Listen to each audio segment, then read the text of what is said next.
Magandang umaga po sa inyong lahat.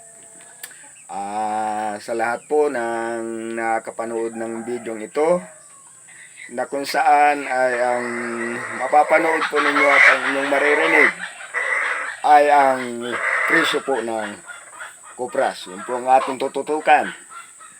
Pangalawa, ay alam ko sa Senado ay nagkasundo-sundo na po yung mga senador, congressman. Yun po ang aking pagkakaalam.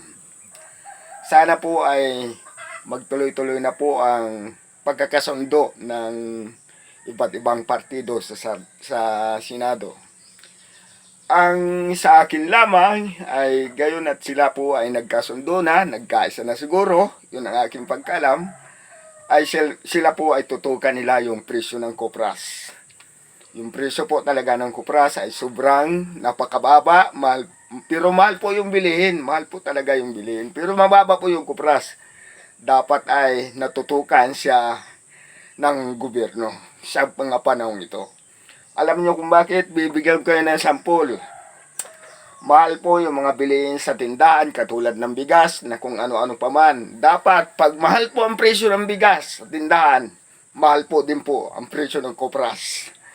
Kaya mga nakikiusap ako doon sa naroon sa Senado at sila naman po ay nagkasundo-sundo na, dapat tutukan nila ang presyo ng kupras at pakiusapan ang mga malalaking negosyante na dapat sila ay magtaas ng kupras. Siguro naman po ay magagawa na ninyo yan sapagkat kayo po ay nagkakasundo na. Pangalawa po, ang tututukan natin ang mga presyo po ng baboy. Bakit ko po nasabi? Sa aking pag-aaral, napansin ko mataas ang presyo ng bahog. Mababa ang presyo ng karne ng baboy. Mababa ang pagbili ng buhay na baboy. Yun po yun. Dapat, kapag mataas po yung presyo ng bahog ng baboy, dapat mataas din po ang presyo ng baboy. Bakit ko po nasabi? Napansin ko na pag kinatay mo yung baboy, ang halaga po ng presyo sa karne, napakamahal. 350 po yon. Pero sa buhay, pag binili mo ng buhay, murang-mura lang po yun. Sana naman po ay tutukan po natin. Pangalawa po, dati po, nung wala pong pumasok na imported na karne dito sa ating bansa, na nanggaling sa iba't bansa, ay mataas po yung presyo ng baboy. At pangatlo, dapat po mawala yung imported na karne. Yung imported na karne na galing ibang bansa. Dapat po ay wag natin payagan yung imported na karne para manumbalik yung presyo ng baboy na buhay sa mahal. At bakit ko po nasabi, papaano naman po yung mga nag-aalaga ng baboy? Kung mahal yung bahog, mura ang baboy, ay saan po tayo naasa? Sa baboy, sa kupras. Pangalawa, yung kupras dapat po natin tutukan.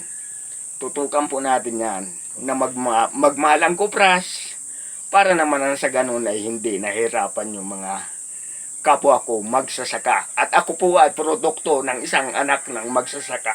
Yun lamang po at maraming salamat sa inyong lahat. Bago ko pa makalimutan, ay medyo parang doon sa programa ng gobyerno para sa may mga kapansanan, ay talagang parang naano ko po ay parang malabo naman po yata.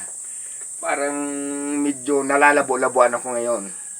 Medyo inatapik-tapik ko lang po ng kaunti. Paalala lang po doon sa mga manonood.